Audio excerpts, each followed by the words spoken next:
Sir आपको पता है जब इंसान के दिल में कोई जज्बा हो किसी चीज़ के करने का तो वो फिर कर लेता है। सर मेरी बीमारी का नाम है एपिडर्मलाइसिस बलूज़ा। ये स्किन की बीमारी है। गाड़ी अल्हम्दुलिल्लाह वैसे तो मैं 10 साल से चला रहा हूँ। मैं कहा सर आपकी फैमिली को मैंने उतार दिया है तो आप प्लीज़ मेरी रेटिंग कर दीजिएगा, 5 स्टार दे दीजिएगा। तो आगे से वो हज़रत मुझे कहते हैं कि भाई तू तो 1 स्टार का भी हकदार नहीं है, आप मुझे अप्रिशिएट करने की बजाय डिसहार्ट कर रहे हैं। तो आप क्या चाहते हैं कि मैं भी सिग्नल में जाके खड़ा हो जाऊँ, मांगना शुरू कर दूँ? ये काम मेरे लिए करना आसान नहीं है, बहुत मुश्किल है, लेकिन कर रहा हूँ। जब तक हिम्मत है करता रहूँगा इंशाल्लाह। गाड़ी हम कम चलाते हैं, पेट्रोल की सुई को ज़्यादा देखते हैं। यही देखते रहते हैं, इतना कम हो गया, इतने का डलेगा, इतना कम। सब्सक्राइब करें और बेल दबाएं ताकि कोई खबर रह न जाए। अस्सलाम वालेकुम, आप देख रहे हैं बोलबाज़ और मैं हूँ रुखशान मीर। आज की वीडियो में मैं आपकी मुलाकात 31 साला उसामा से करवाने वाला हूँ, जो दोनों हाथों से माजूर हैं, लेकिन हलाल रोज़ी कमाने के लिए लाहौर शहर में ऑनलाइन टैक्सी चलाते हैं। रोज़ाना कितने पैसे कमा लेते हैं, ये काम करते हुए इन्हें किन मुश्किलात और किन चैलेंजेस का सामना है, आइए उसामा से जानते हैं। उसामा, कितने अरसे से आप ऑनलाइन टैक्सी चला रहे हैं और हाथ नहीं है आपके और स्किन की एक डिज़ीज़ में आप मुब्तला हैं? सबसे पहले तो ये बताएं, ये क्या मसला है आपके साथ, क्या बीमारी? सर मेरी बीमारी का नाम है एपिडर्मलाइसिस बलूज़ा। ये स्किन की बीमारी है।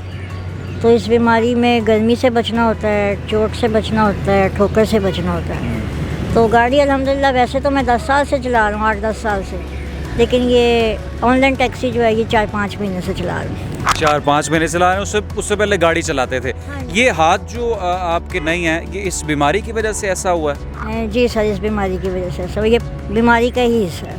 ठीक है। तो लाइसेंस बना हुआ है आपका? जी सर, अल्हम्दुलिल्लाह लाइसेंस बना हुआ है। किस तरह से कर लेते हैं ये बिना हाथों के और इस परेशानी के साथ?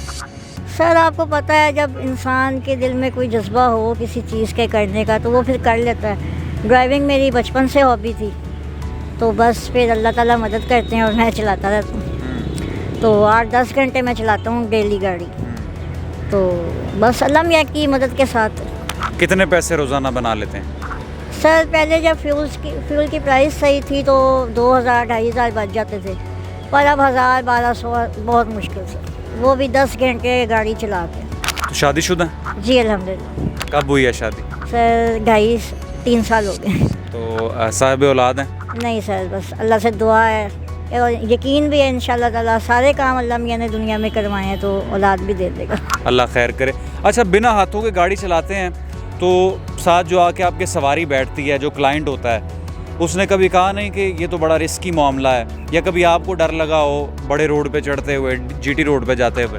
तो सर सच ड्राइविंग से तो मुझे डर नहीं लगता अल्हम्दुलिल्लाह। मैं बाई रोड गाड़ी कराची भी लेके गया हूँ मोटरवे से, 1 हैंड ही। लेकिन लोग मुख्तलिफ हैं हमारे, यानी कि मैक्सिमम लोग तो बहुत अप्रिशिएट करते हैं। वो कहते हैं आप हमारे लिए इंस्पिरेशन हो, जो हज़रात ठीक होने के बावजूद काम नहीं कर रहे, आप इतनी मेहनत कर रहे हो। और कुछ अभी तक जो है 1-2 लोग ऐसे बैठे हैं जिन्होंने काफ़ी हर्ट भी किया है। तो बस मुख्तलिफ ही हैं, मिक्स लोग हैं हमारी दुनिया में। ज़्यादातर लोग तो अप्रिशिएट ही करते हैं कि रिज़्क़ हलाल कमा रहे हैं आप, और आपने इसको कोई उज़र नहीं बनाया कि मैं काम नहीं कर सकता और मुझे कोई और ला के दे।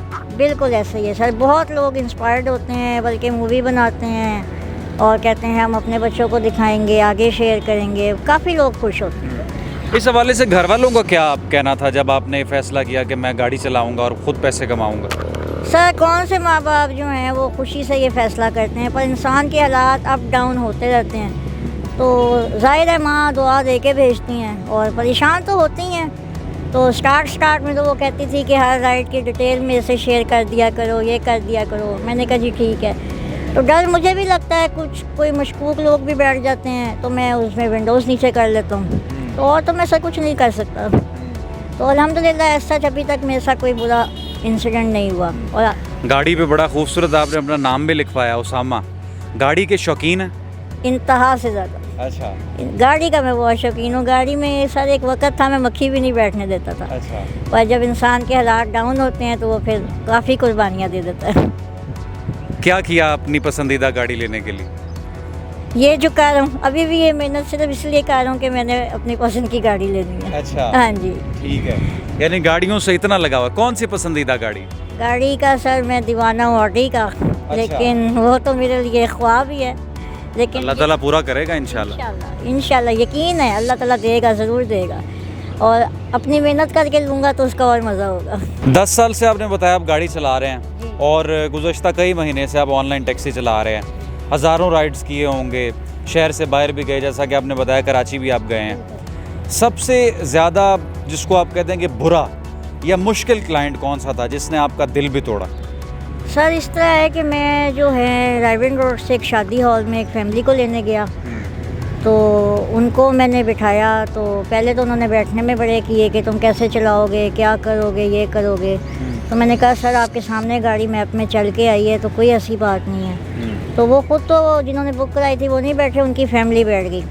तो मेरी एक आदत बनी हुई है, मैं जितनी भी राइड्स बिठाता हूँ तो जब वो उतरती हैं मैं उनको कहता हूँ मुझे रेटिंग कर दीजिएगा, 5 स्टार दे दीजिएगा। तो इसी तरह मैंने उनको फ़ोन किया, मैं कहा सर आपकी फ़ैमिली को मैंने उतार दिया है, तो आप प्लीज़ मेरी रेटिंग कर दीजिएगा, 5 स्टार दे दीजिएगा। तो आगे से वो हज़रत मुझे कहते हैं कि भाई तू तो 1 स्टार का भी हकदार नहीं है। तो मैंने कहा सर माज़रत कोई गलती होगी मेरे से। कहते हैं जी तू तो है ही बीमार, तो तू अपने साथ लोगों की ज़िंदगी से भी खेल रहा। तो रिज़्क़ कमाने के और भी 100 तरीके हैं। तो मैंने उनको कहा सर आप मुझे अप्रिशिएट करने की बजाय डिसहार्ट कर रहे हैं, तो आप क्या चाहते हैं कि मैं भी सिग्नल में जाके खड़ा हो जाऊँ, मांगना शुरू कर दूँ? तो कोई ऐसे हैं हजरात जो दिल भी तोड़ देते हैं, तो उन्होंने मुझे बहुत तकलीफ़ पहुंचाई थी। तो मैं भी वो शायद मेरा ये इंटरव्यू देख भी लें तो वो खुद भी शर्मिंदा होंगे कि अगर आप कभी किसी के लिए कुछ कर नहीं सकते तो कम से कम उसको डिसहार्ट मत करो। तो अल्हम्दुलिल्लाह मैं तो मेहनत कर रहा हूँ, अल्लाह का शुक्र है, जो करता हूँ खा के सोता हूँ। तो मेरी बीमारी के कुछ ऐसे बच्चे भी हैं जिनके वालिदैन उनकी मेडिसिन भी नहीं पूरी कर पाते। तो हमारे मुल्क में तो हम जैसे बच्चों के लिए कुछ भी नहीं है। तो ये तो मेरे अंदर अल्लाह ताला ने हिम्मत डाली है, तो मैं ये मेहनत का काम कर रहा हूँ। सुबह घर से निकलते हुए गाड़ी का दरवाज़ा वगैरह मुझे मेरी वाइफ खोल देती है, और मैंने जो अब घर से काम पे बैठना होता है, इवन मैंने वॉशरूम भी वापस जाके घर ही जाना होता है। तो ये काम मेरे लिए करना आसान नहीं है, बहुत मुश्किल है, लेकिन कर रहा हूँ, जब तक हिम्मत है करता रहूँगा इंशाल्लाह। एक शौक़ भी है गाड़ी चलाने का और दूसरा कमाना भी है और अपनी फैमिली को भी लुक आफ्टर करना है। अप्रिशिएट भी करते होंगे लोग, अप्रिशिएटिंग मूवमेंट कौन सा था? सर लोग बाकायदा मूवी बनाते हैं, क्लैपिंग करते हैं, बहुत सपोर्ट करते हैं, बल्कि वो समझते हैं कि कोई हेल्प भी करने की कोशिश करते हैं। तो मैं उनको मना कर देता हूँ कि मैं अपनी बीमारी को इवन के कैश नहीं करना चाहता। बहुत लोग खुश होते हैं, बल्कि वो फिर अपने बच्चों को सिखाते हैं इनको देखो, इनसे कुछ सीखो। तो इसी तरह एक फैमिली सर आजकल सब कुछ होने के बावजूद लोग हाथ पैर नहीं हिलाते, कुछ करना नहीं, अपने ही घर वालों पे बोझ, बातें भी सुन लेते हैं लेकिन उन्होंने सोते रहना है, लेटे रहना है। आपके सामने है सर, मैं गाड़ी चला के आई हूँ, गाड़ी से मैं खुद उतरा हूँ। थोड़ी बहुत डिफ़िकल्टी होती है दरवाज़ा वगैरह खोलने में, तो वो घर में होता हूँ तो वाइफ हेल्प कर देती है, तो बाहर होता हूँ तो किसी भाई को रोक के कहता हूँ भाई मुझे गेट खोल दो। बाकी अल्हम्दुलिल्लाह स्टार्ट वगैरह गियर शेयर लगाना वो सारा खुद मैं खुद। पूछते हैं लोग आपके पास लाइसेंस है, ये है, तो अल्हम्दुलिल्लाह सब कुछ है, वो मैं उनको शो करा। आपकी जो शरीके हैं आते हैं, वाइफ जो है आपकी, आप बता रहे हैं कि गाड़ी का दरवाज़ा वो खोल के देती हैं। हाँ जी। वालिदैन ने आपके लिए उनको चूज़ किया, जी। वो आपकी इस बीमारी में और इस स्ट्रगल में और बड़ा अच्छा आप काम कर रहे हैं, खुद कमा रहे हैं, उनको भी दे रहे हैं, खुद भी खा रहे हैं, उनका इस हवाले से क्या राय है? सर वो खुश तो नहीं होती, अल्लाह के हवाले करके ही भेजती हैं, पर उनको पता है कि मैं और कोई काम कर नहीं पाऊँगा, क्योंकि हार्ड वर्क मैं कर नहीं सकता। तो यही है कि उनको पता है कि एक जगह मैं बैठ जाऊँगा, काम करता रहूँगा और वापस घर आ जाऊँगा। कभी चालान वगैरह भी हुए हैं? नहीं सर, आपने जैसा कि देखा है मेरी गाड़ी पे ब्लैक पेपर लगा हुआ है, तो वो वार्डन रोकते हैं पेपर की वजह से। तो उनको बता देता हूँ मेरी प्रॉब्लम है, तो अल्हम्दुलिल्लाह अभी तक तो किसी वार्डन ने नहीं चालान किया। सेफ सिटी के ज़रिए तो नहीं आया कोई चालान? नहीं सर, वो नहीं आए अभी तक, तो कोई भी नहीं आए। तो वो मेरे से परमिट मांगते हैं, तो परमिट सर मेरे पास है नहीं, क्योंकि। अच्छा, तालीम कितनी हासिल की आपने? पढ़े हैं स्कूल कॉलेज? जी सर, मैंने मिडल तक किया हुआ है, मिडल अच्छा। तक मैंने पढ़ा हुआ है, तो उसके बाद मैंने फिर छोड़ दिया था। ये बाय बर्थ है ना आपके साथ ये इशू? जी सर, बाय बर्थ है। और इंटरेस्टिंग बात ये है कि जब मैं पैदा हुआ था तो डॉक्टर ने कहा था कि मैं 7 डेज़ ज़िंदा रहूँगा मेरी वालिदा की गोद में।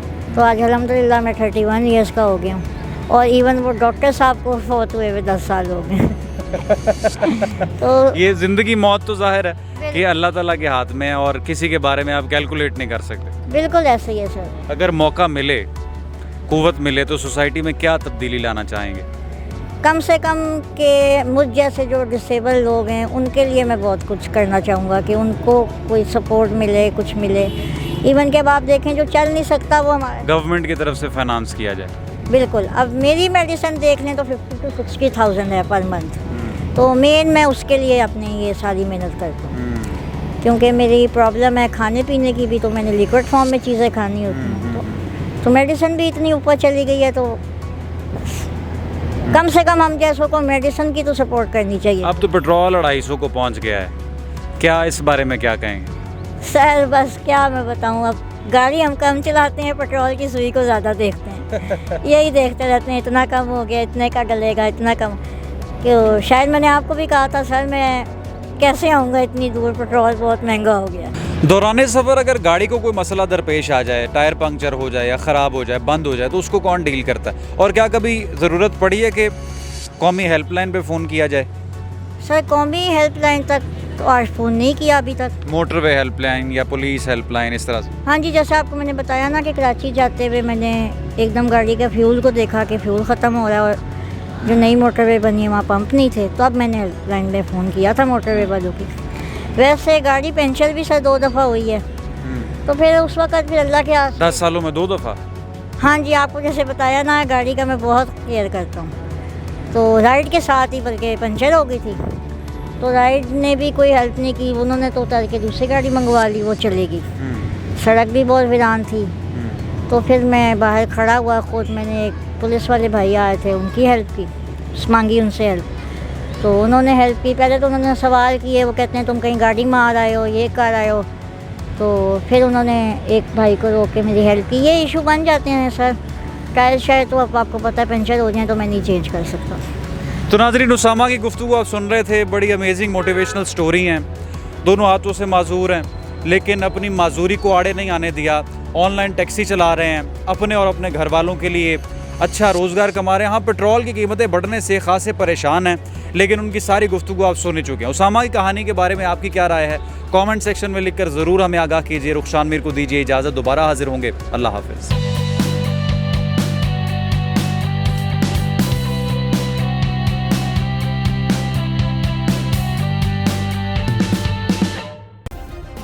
सब्सक्राइब करें और बेल दबाएं ताकि कोई खबर रह न जाए।